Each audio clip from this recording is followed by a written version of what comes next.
দেশ এবং দেশমাতৃকার জন্য দেশনেত্রী যা করেছেন সেখান থেকে শুরু করে এটাকে আরও এগিয়ে নিয়ে যেতে পারলেই শুধু দেশ এবং দেশের মানুষের কল্যাণ হবে। আমরা আশা করি যে এই কাজে আমরা আমাদের সবারই সহযোগিতা পাবো, মিডিয়ার বন্ধুদের সহযোগিতা পাবো এবং বগুড়া মিডিয়া এবং কালচারাল অ্যাসোসিয়েশনের সোসাইটির সহযোগিতা পাবো। ভাই একটা বিষয় জানতে চাচ্ছি, বিএনপি চেয়ারপারসন বেগম খালেদা জিয়া গণতন্ত্রের জন্য দীর্ঘদিন আন্দোলন করেন। ফেব্রুয়ারিতে নির্বাচন পূর্বে আমরা দেখলাম গতকাল বিএনপির একটা তাকে উত্তরণে আর কোনো বাধা দেখছেন কিনা গণতন্ত্র উত্তরণের পথে?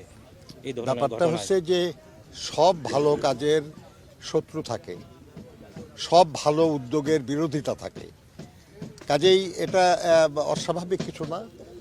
আমাদের শহীদ হাদির ঘটনাটাও এরই অংশ, যে যারাই দেশের জন্য, দেশের স্বাধীনতা সার্বভৌমত্বের জন্য এবং দেশের কল্যাণের জন্য কাজ করতে চায় তাদেরও শত্রু থাকে এবং সে শত্রুরা চেষ্টা করে যাতে এই ভালো কাজের, মঙ্গলময় কাজের গতি থামানো না গেলেও যেন ধীরও করা যায়।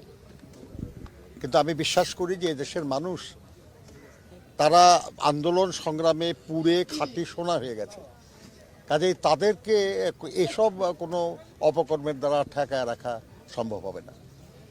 আপনি নির্বাচন পরিচালনা কমিটির আহ্বায়ক, নির্বাচন নিয়ে ইশতেহার কবে নাগাদ দিতে যাচ্ছেন, সেসব নিয়ে আপনাদের প্রস্তুতি কেমন কি? নির্বাচন পরিচালনার একটা বিষয় আর ইশতেহারটা একটা রাজনৈতিক ব্যাপার, এটার জন্য আলাদা একটা টিম কাজ করছে।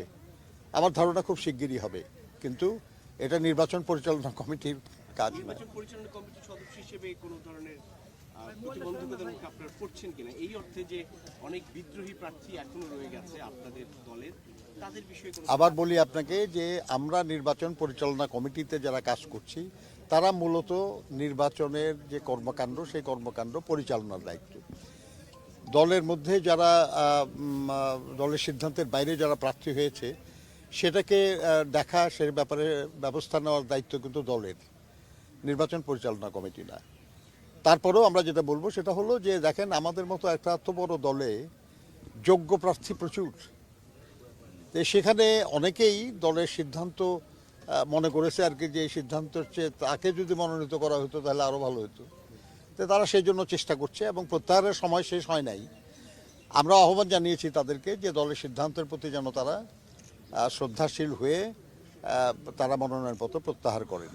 আমরা আশা করছি যে তারা প্রত্যাহার করবেন, অনেকেই অলরেডি প্রত্যাহার করার কথা জানিয়েছেন আমাদেরকে। তো সেই জন্য আমি মনে করি আর কি যে প্রত্যাহার করার সময়ের মধ্যেই এই পরিস্থিতির অনেক উন্নতি হয়ে যাবে। আরেকটা পরিচালনার কমিটির দায়িত্বে আছে, সামনে নির্বাচন, ইতিমধ্যে বলেছেন যে আইন শৃঙ্খলা বাহিনীরও কিছুটা অবনতি হয়েছে। স্বেচ্ছাসেবক দলের সাবেক নেতাও কিছুদিন আগে চন্দ্রপথে তাকে হত্যা করা হলো।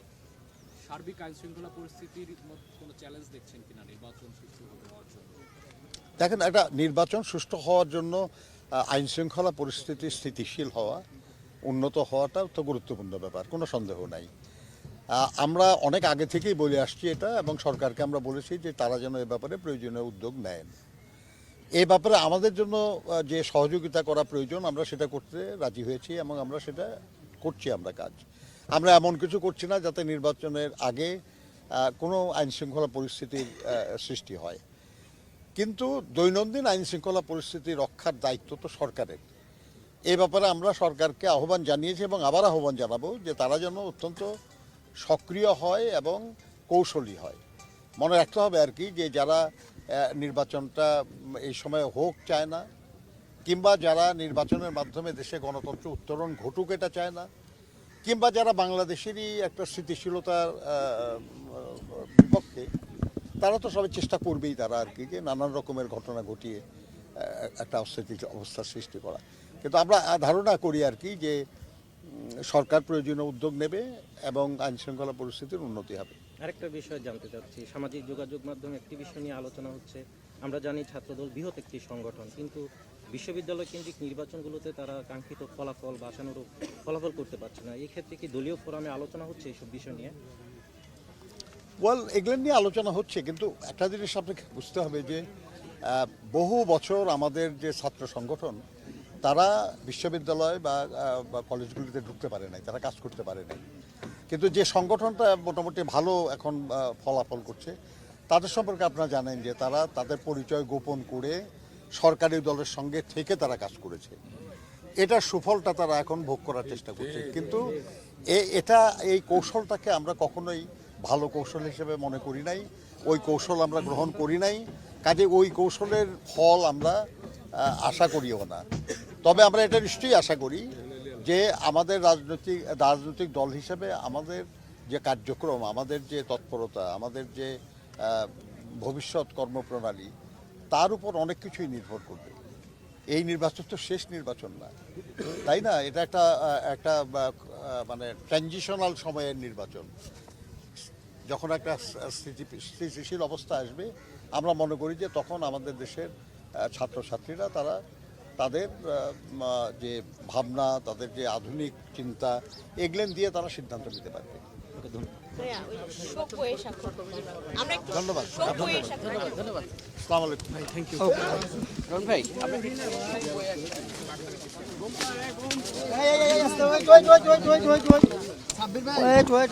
আপনি ক্যামেরা নিয়ে তুলতেন, ক্যামেরা পুরো তাড়াতাড়ি নিয়ে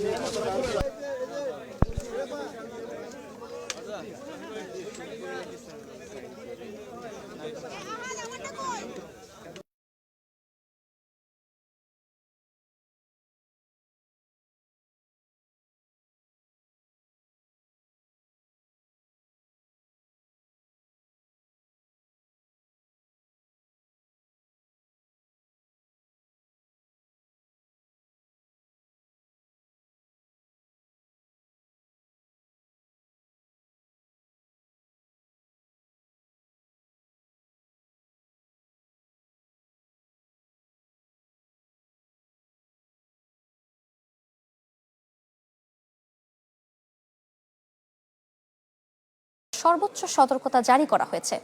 রাজ্যটির বেশিরভাগ এলাকাকে ঘোষণা করা হয়েছে চরম ঝুঁকিপূর্ণ অঞ্চল হিসেবে।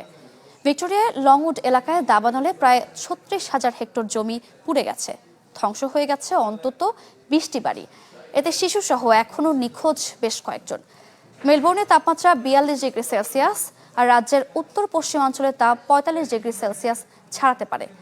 দক্ষিণ অস্ট্রেলিয়াতেও তাপমাত্রা 46 ডিগ্রি পর্যন্ত ওঠার পূর্বাভাস দেওয়া হয়েছে। কর্তৃপক্ষ জানিয়েছে পরিস্থিতি আরও ভয়াবহ হতে পারে এবং মানুষকে সর্বোচ্চ সতর্ক থাকার আহ্বান জানানো হয়েছে।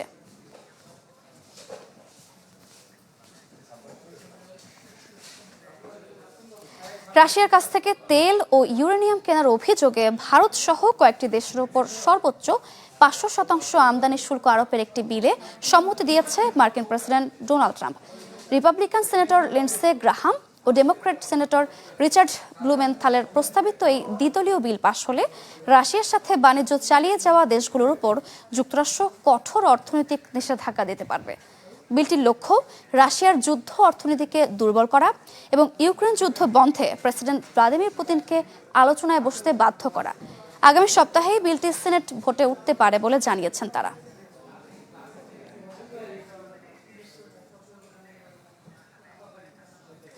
বাংলাদেশের গণতান্ত্রিক ইতিহাসে সূচিত হতে যাচ্ছে এক নতুন মাইলফলক। দীর্ঘদিনের দাবি ও প্রতীক্ষার পর আসন্ন ত্রয়োদশ জাতীয় সংসদ নির্বাচনে প্রথমবারের মতো ডাকযোগে ভোট দেওয়ার সুযোগ পাচ্ছেন যুক্তরাষ্ট্রে বসবাসরত প্রবাসী বাংলাদেশিরা। নির্বাচন কমিশনের এই যুগান্তকারী সিদ্ধান্তে প্রবাসীদের মধ্যে দেখা দিয়েছে ব্যাপক উৎসাহ উদ্দীপনা।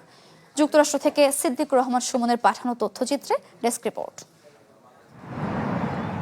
স্বাধীনতার পর প্রথমবারের মতো জাতীয় সংসদ নির্বাচনে ভোটাধিকার প্রয়োগের সুযোগ মিলল প্রবাসীদের। এরই মধ্যে যুক্তরাষ্ট্রে বসবাসকারী প্রায় 7 লাখ ভোটার পোস্টাল ব্যালটের জন্য নিবন্ধন করেছেন। সরাসরি ভোট কেন্দ্রে উপস্থিত না হয়েও পোস্টাল ব্যালটে ভোট দেওয়ার এই উদ্যোগকে স্বাগত জানিয়েছেন যুক্তরাষ্ট্রের বাংলাদেশিরা। বিশ্বের 142তম দেশ হিসেবে পোস্টাল ব্যালটে ভোটে অংশগ্রহণের এই সুযোগ পাওয়ায় উচ্ছ্বসিত রেমিটেন্স যোদ্ধারা। আমরা এবার প্রথমবারের মতো 142 নম্বর দেশ হিসেবে পোস্টাল ব্যালটে আমাদের রায় জানানোর সুযোগ পাবো। আমরা আশা করি প্রবাসীরা এতে অংশগ্রহণ করবেন। অনেক প্রবাসী এই সিদ্ধান্তকে ইতিবাচক হিসাবে দেখছেন এবং বাংলাদেশের যারা রেমিটেন্স যোদ্ধা তারা এটাতে পার্টিসিপেশনের জন্য আরো অনেক উৎসাহী হয়েছে। এতদিন রেমিটেন্স পাঠিয়ে আর্থিক খাতকে শক্তিশালী করেছেন প্রবাসীরা, এবার তাদের প্রতিনিধিত্ব নিশ্চিত হবে এমন প্রত্যাশা উদ্যোক্তাদের। পোস্টাল ব্যালটে ভোট প্রদানের এই সুযোগ দেশের সামগ্রিক অর্থনৈতিক উন্নয়নে পড়বে বলেও মনে করেন অনেকে। সামগ্রিক উন্নয়ন বলেন, আমাদের একটা মতামতও কিন্তু এখন কাউন্ট করা হবে, সো এটা আমরা খুবই গর্বিত বোধ করছি। এর ফলে আগামী দিনগুলোতে মানুষের দেশের প্রতি অংশীদারিত্ব, অংশগ্রহণ এবং তার নিজস্বতার একটা প্রমাণ হবে। প্রথমবারের মতো ভোটে অংশগ্রহণের সুযোগে সবাই আনন্দিত। আগামী জাতীয় সংসদ নির্বাচনে সর্বোচ্চ সংখ্যক প্রবাসী অংশ নেবেন বলে আশা নিউ ইয়র্কের বাংলাদেশ কনস্যুলেটের কনসাল জেনারেলের। আগামী জাতীয় সংসদ নির্বাচনে প্রবাসীরা ভোট দিতে পারবে, এই জন্য প্রবাসীরা সকলেই আনন্দিত, উদ্বেলিত। প্রথমবারের মতো প্রবাসীরা বিদেশে বসে পোস্টাল ব্যালটের মাধ্যমে ভোট দিতে পারবে। পোস্টাল ভোটিং কার্যকরভাবে বাস্তবায়িত হলে প্রবাসী বাংলাদেশিদের গণতান্ত্রিক অংশগ্রহণে নতুন অধ্যায় সূচনা করবে। এতে শুধু ভোটার সংখ্যা বাড়বে না, প্রবাসীদের সঙ্গে দেশের রাজনৈতিক প্রক্রিয়ার সম্পর্ক আরও মজবুত হবে বলে ধারণা প্রবাসীদের। Desk report, channel 24। এ ছিল আজকের ওয়ার্ল্ড নিউজ টুডে। বিশ্বের গুরুত্বপূর্ণ সব সংবাদ ও বিশ্লেষণ জানতে একই সময়ে চোখ রাখুন চ্যানেল 24-এ। এছাড়াও দেখতে পারেন ফেসবুক এবং ইউটিউব। সাথে থাকার জন্য ধন্যবাদ সবাইকে।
শীর্ষস্থান দখল লড়াই চট্টগ্রামের পক্ষে চাপে রাজশাহী। নেতিবাচক চিন্তা বাদ দিয়ে বাংলাদেশকে বিশ্বকাপে দেখতে চান বার্গ।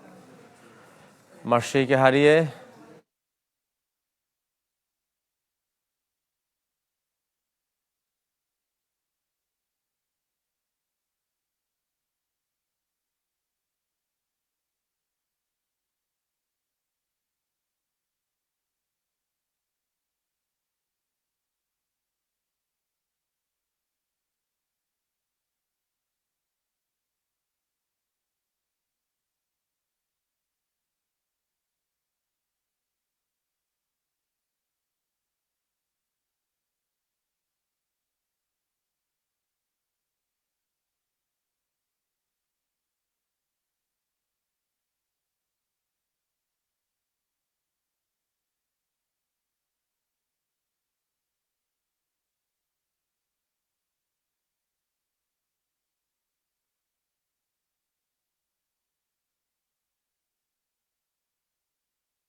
বললেন বিসিবি সহসভাপতি। খুব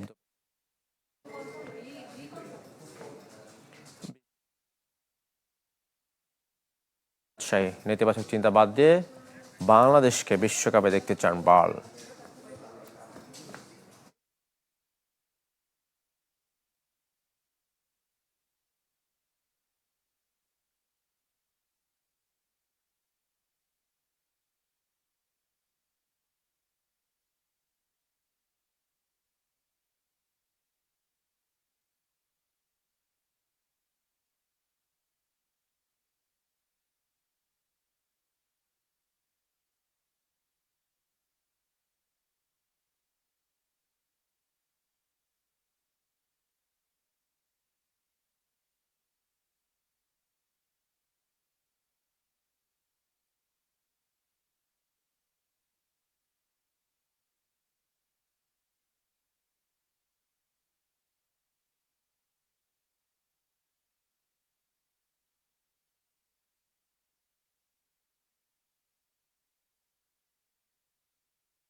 এই ক্ষমতার চেয়ার চাই না, আমি চাই এই সমতার চেয়ার। সমতার চর্চায় প্রয়োজন শক্ত মনোবল, যেমন শক্ত মজবুত আরএসএল চেয়ার। ক্ষমতার নয়, সমতার চেয়ার।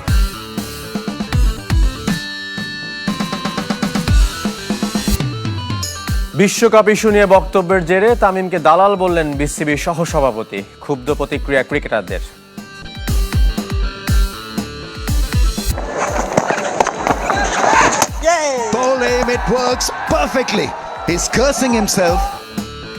বিপিএল এর শীর্ষস্থান দখলের লড়াইয়ে চট্টগ্রামের বিপক্ষে চাপে রাজশাহী। নেতিবাচক চিন্তা বাদ দিয়ে বাংলাদেশকে বিশ্বকাপে দেখতে চান বার্ল।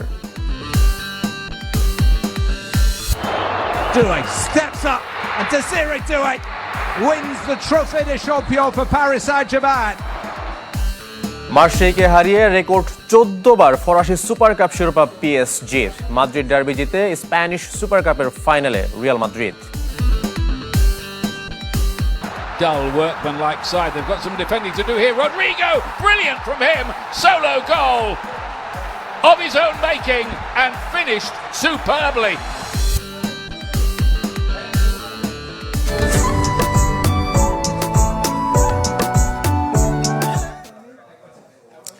সবাইকে আমন্ত্রণ কুলে স্পোর্টস 24 এ আপনাদের সাথে আছি আমি শাফায়েত মিদুল। শিরোনাম শুনছিলেন, এবার বিস্তারিত। প্রয়োজন মতো বাঁকানো যায়, অধিক চাপেও ভাঙে না। ভিগো। তামিমের মন্তব্যের জেরে তাকে ভারতীয় দালাল বলে আখ্যায়িত করে সামাজিক যোগাযোগ মাধ্যমে পোস্ট করেছেন বিসিবির সহসভাপতি ও ফাইন্যান্স কমিটির চেয়ারম্যান মোহাম্মদ নাজমুল ইসলাম। যদিও এর কিছুক্ষণ পরে ফেসবুকে দেয়া পোস্টটি সরিয়ে নেন ক্রিকেট বোর্ডের এই কর্তা।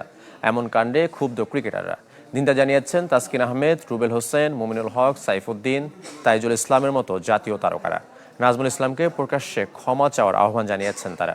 তামিম ইকবালের ভাই ও জাতীয় দলের ম্যানেজার নাফিস ইকবাল লিখেছেন, খুবই অসম্মানজনক।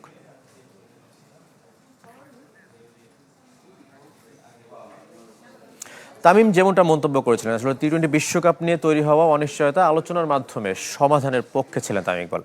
যে কোনো সিদ্ধান্ত নেবার আগে ক্রিকেটের স্বার্থ দেখার পরামর্শ সাবেক অধিনায়কের। দেশের সম্মানের প্রশ্নে একমত সবাই, ভোটকর্তা সাবেক ক্রিকেটার থেকে রাজনীতিবিদ। টি-20 বিশ্বকাপ খেলতে ভারত সফরের বিপক্ষে বাংলাদেশ। ক্রিকেটের এত বড় ইস্যুতে নিজের অবস্থান স্পষ্ট করেননি তামিম ইকবাল, তবে ক্রিকেটের স্বার্থকে বিবেচনা করার পরামর্শ সাবেক অধিনায়কের। মনে করিয়ে দিলেন আইসিসি থেকে বড় অঙ্কের আয়ের কথা।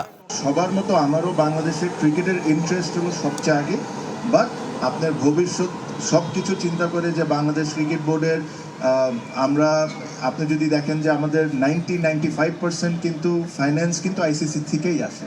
তো সব কিছু আপনি বিবেচনা করে যেটা বাংলাদেশ ক্রিকেটকে হেল্প হবে আপনি এই সিদ্ধান্তটা নিতে হবে। ক্রিকেট বোর্ডে নেই তাই পরিস্থিতি সম্পর্কে ধারণা কম বলে জানিয়েছেন তামিম, তবে আলোচনার মাধ্যমে সমাধানের পক্ষে সাবেক অধিনায়ক। আইসিসির সাথে বিসিবির চলমান আলোচনার মাঝে জনসম্মুখে সরকার আর বোর্ড কর্তাদের মন্তব্যের সমালোচনা করেন তামিম ইকবাল। বিভিন্ন ডিরেক্টর বিভিন্নভাবে যে কমেন্ট করছেন, এটাতে একটা আনসার্টেনসি খামাখা তৈরি হয়েছে।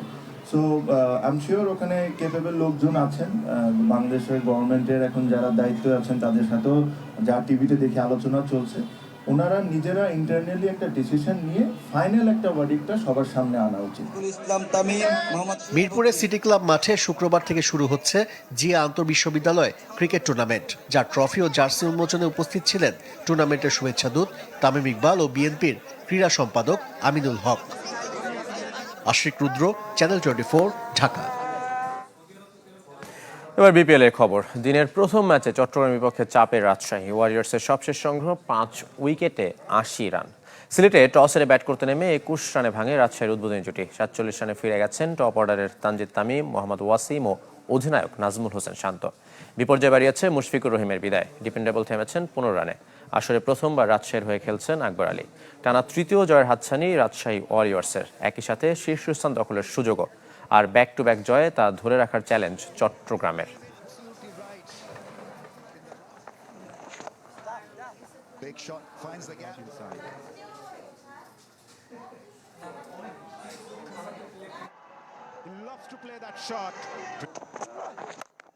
Oh, that is a smash. That's absolutely... He goes big again. দর্শক, এই মুহূর্তে এই ম্যাচের সবশেষ খবর জানাতে সিলেট থেকে যোগ দিচ্ছেন আরিফুল ইসলাম। আরিফ, আমরা যেমনটা বলছিলাম আসলে যে চট্টগ্রামের সুযোগ রয়েছে শীর্ষস্থান অক্ষুণ্ণ রাখার। আমরা কিন্তু এই বিপিএল এর আগে দেখেছি তারা কিন্তু অনেক আলোচনা হয়েছে, সমালোচনা হয়েছে এই দলটাকে নিয়ে, কিন্তু তারাই এখন শীর্ষে। কিভাবে দেখছেন?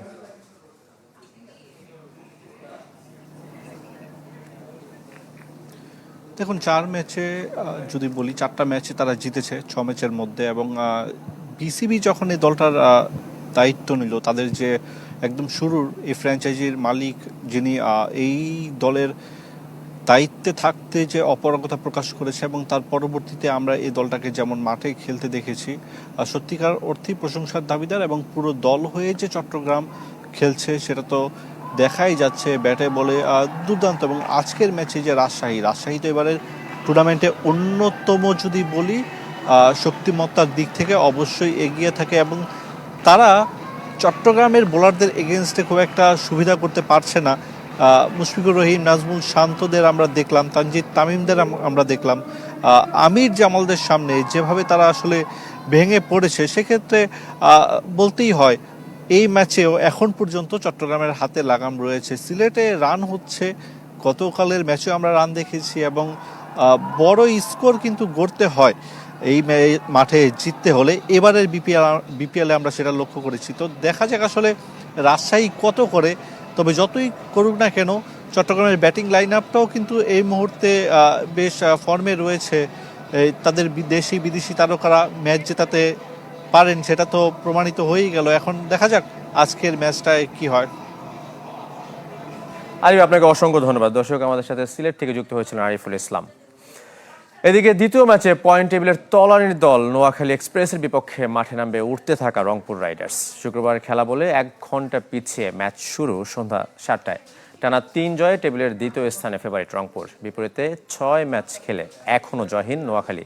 এই ম্যাচ হারলে প্রথম দল হিসেবে ছিটকে যাবে প্লে অফ রেস থেকে।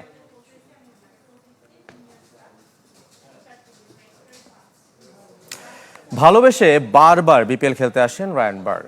তবে গেল আসরে দুর্বার রাজশাহীর কাছ থেকে এখনও পাননি পুরো পারিশ্রমিক। পাওনা আদায়ে চান বিসিবির সহযোগিতা। আর বিশ্বকাপে নেতিবাচক চিন্তা না করে টাইগারদের সেরা চারে দেখতে চান রায়ান বার্গ। সিলেটে জিম্বাবুয়েন অলরাউন্ডারের সাথে কথা বলেছেন আরিফুল ইসলাম। ছেঁড়া জুতোয় আঠা লাগিয়ে ক্রিকেট খেলার গল্প, এই তো বছর চারেক আগে রায়ান বার্গের টুইট আলোড়ন তুলেছিল ক্রিকেট দুনিয়ায়। ব্যক্তি জীবনে অভাব, স্পন্সর সংকট, কোনো কিছু অবশ্য রায়ানকে 22 গজ থেকে দূরে ঠেলে দিতে পারেনি। দুর্নীতি আর অনিয়মে ঠাসা জিম্বাবুয়ের ক্রিকেটে তিনি হয়েছেন তারকা। সবার জীবন সহজ হয় না, প্রত্যেক ক্রিকেটারের গল্প ভিন্ন। আমাকে কঠোর পরিশ্রম করতে হয়েছে, ভাগ্য আমার পক্ষে ছিল। শুধুমাত্র ক্রিকেট প্রেমের কারণে বিপিএল খেলতে এসেছেন রায়ান বার্গ। শেষ আসরে ফ্র্যাঞ্চাইজি দুর্বার রাজশাহী এখনো পুরো পারিশ্রমিক পরিশোধ করেনি। পাওনা আদায়ে এখন বিসিবির সহযোগিতা চান এই অলরাউন্ডার। আমি ক্রিকেট ভালোবাসি, ক্রিকেটের সাথে থাকতে চাই, যে কারণে আবারও বিপিএল খেলতে আসা। দুর্বার রাজশাহীর কর্মকাণ্ড হতাশাজনক। বিসিবির সাথে কথা বলবো, আশা করি ব্যবস্থা নেবে। তবে সেই রাজশাহী আর এই রাজশাহী পার্থক্য অনেক। অল্প সময়ে ওয়ারিয়র্সের প্রতি ভালো লাগা তৈরি হয়েছে। মুশফিকুর রহিম থেকে নাজমুল শান্ত তরুণ সতীর্থদের নিয়েও করেছেন প্রশংসা, আর নিজ দলের বাইরে তাসকিনের কথা বলেছেন আলাদা করে। তাসকিন অসাধারণ, পছন্দের একজন। তবে বাংলাদেশিদের মধ্যে কে প্রিয় সেটা নির্দিষ্ট করে বলা যাবে না। রাজশাহী ওয়ারিয়র্সের অনেক ক্রিকেটারের সাথে আমি আগেও খেলেছি। শান্তর সাথে আমার বেশি আলোচনা হয়। মুশফিকের ক্যারিয়ার দেখলে বোঝা যায় তিনি কতটা বড় মাপের ক্রিকেটার। টি-20 বিশ্বকাপে বাংলাদেশের অংশগ্রহণ অনিশ্চিত, তবে কি হবে ওসব দূরে রেখে টাইগারদের সেরা চারে দেখার কথা জানিয়েছেন রায়ান বার্গ। আরিফুল ইসলাম, চ্যানেল 24, সিলেট। এবার ভারত পাকিস্তান দ্বন্দ্ব নিয়ে কথা বলে সামাজিক যোগাযোগ মাধ্যমে ভারতীয় সমর্থকদের